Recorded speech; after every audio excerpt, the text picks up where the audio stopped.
여러분 안녕하십니까? 이충건 방송의 이충건입니다. 오늘은 월드뱅크 즉 세계은행의 세계경제 전망과 과제에 대해서 말씀을 드리겠습니다.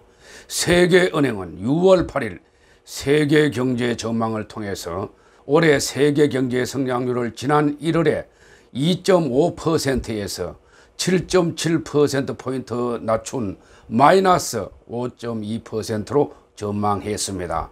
세계은행은 올해 2차 세계대전 이후 최악의 불황을 겪고 1870년 이래 가장 많은 국가들이 1인당 산출량 감소를 경험하고 있다고 했습니다.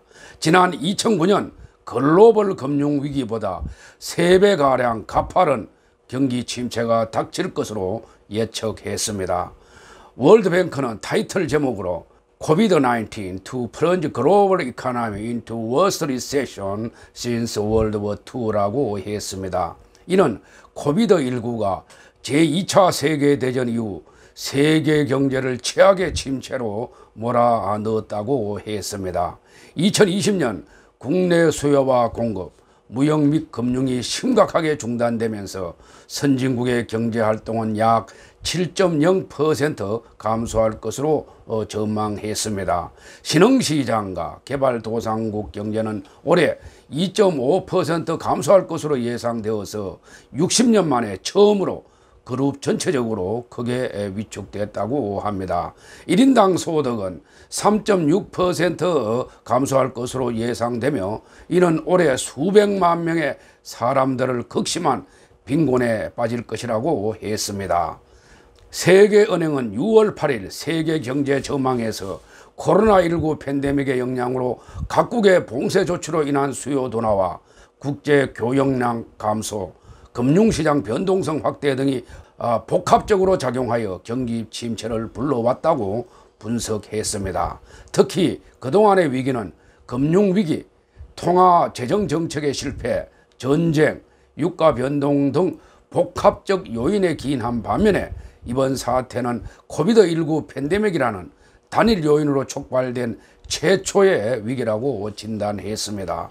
코로나19로 수요 공급 충격이 동시에 발생했고 이는 국제교육 감소와 공급 체인 붕괴, 관광업 위축, 해외 송금 감소, 안정지향적 자본 유출 등 신흥 개도국의 확산 효과로 크게 감소했다고 했습니다.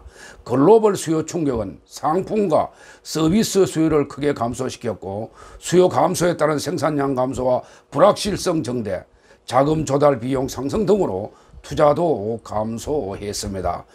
또 글로벌 공급 충격으로 이동 제한과 감염, 학교 폐쇄 등으로 노동 공급이 감소했으며 직장 폐쇄와 격리 등으로 기술 지식 전파가 지연되면서 장기적 노동 생산성도 저하했습니다.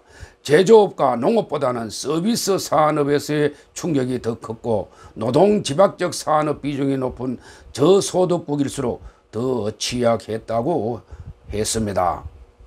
세계은행은 선진국과 개도국 모두 지난 1월의 성장률 발표 때보다 성장률 전망치를 하향 조정했고 동아시아 태평양 지역을 제외한 전 지역에서 마이너스 성장을 전망했습니다.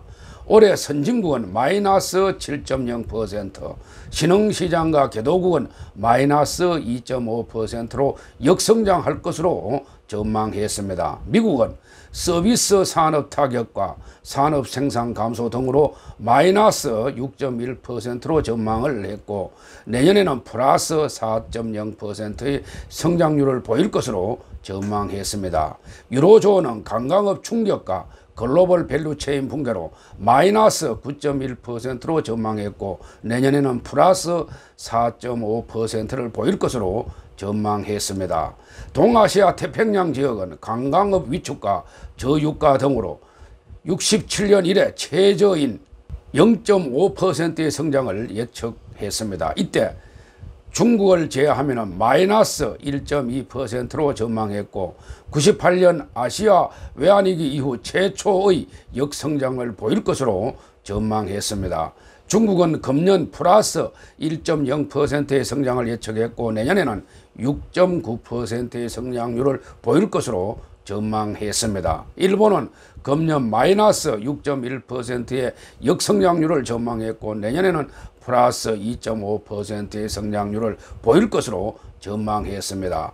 유럽과 중앙아시아는 관광업 붕괴와 원자재 수출 부진의 영향으로 마이너스 4.7%, 중남미는 마이너스 7.2%, 남아시아는 마이너스 2.7%로 전망했습니다.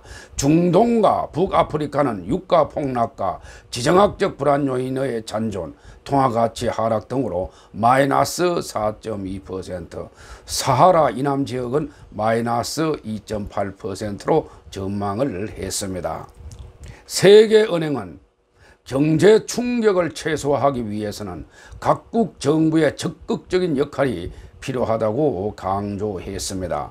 선진국의 경우 저성장과 디플레이션 압력에 대비한 통화정책을 추진하고 고정소득 없는 자영업자와 비정규직 임시 근로자에게 직접 혜택이 갈 수 있도록 재정지원 대상에 대한 적절한 타겟팅이 시급하다고 강조했습니다. 또한 구조개혁 과제로 의료 인프라 구축과 중소기업 자금 조달 여건 개선을 강조했고 고령화에 대비한 보건의료 시스템 개선과 사회 안전망 강화, 저유가를 에너지 보조금 폐지 기회로 활용해서 비효율적 보조금을 폐지할 것을 제안했습니다.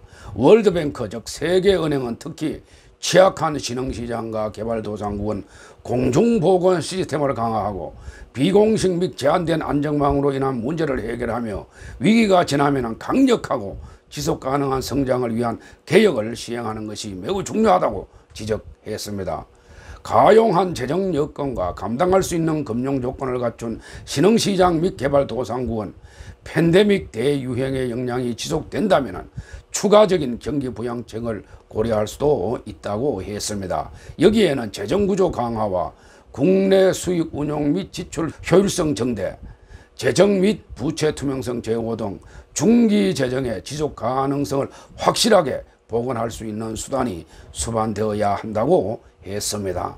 모든 정부의 재정 공약과 부채와 같은 정서 및 투자의 투명성은 매력적인 투자 환경을 조성하는 핵심 단계이며 올해 상당한 진전을 이룰 수 있다고 했습니다.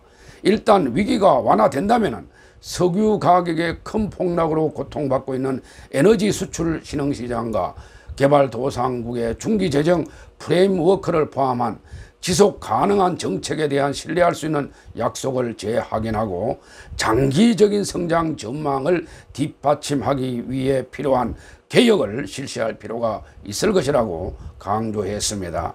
이러한 행위를 위해서 세계적인 조정과 협력이 중요할 것이라고 강조했습니다.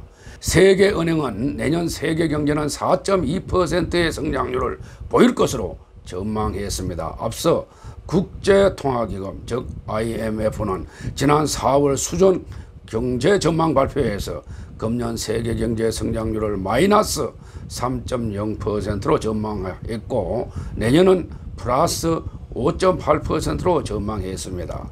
세계은행은 매년 1월과 6월에 세계 경제 전망을 발간하며 우리나라의 성장률 전망치는 별도로 발표하지 않고 있습니다.